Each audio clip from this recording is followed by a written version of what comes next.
নমস্কার বন্ধুরা, আজ আমি আপনাদের বানিয়ে দেখাবো পাট শাকের বড়া। পাট শাক বড়া করার জন্য এখানে আমি কিছুটা পাট শাক যেরকম কুচিয়ে নিয়েছি।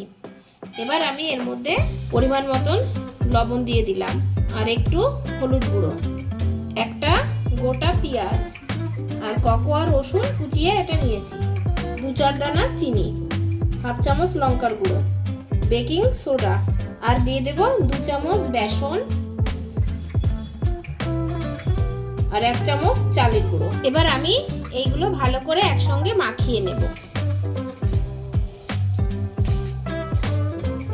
এবার আমি এতে 1 চামচ মতন জল দিয়ে দেব,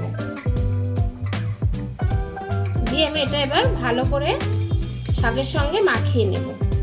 এই যে এটা আমি এরকম ভাবে শুকনো শুকনো করে মাখিয়ে নিয়েছি।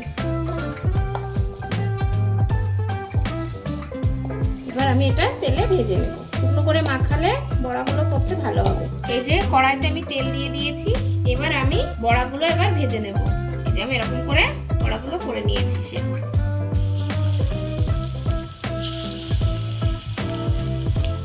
এই যে বড়াগুলো আমি এরকম ভাবে তেলের মধ্যে দিয়ে দিয়েছি। এবার আমি এটা লাল লাল করে ভেজে নেব। এই যে বড়াগুলো আমি এক পাশ করে উল্টে দিয়েছি, দিয়ে এবার এই পিঠটা ভালো করে ভেজে নেব। এই যে বড়াগুলো আমার ভাজা হয়ে গেছে, এবার আমি এটা তুলে নেব।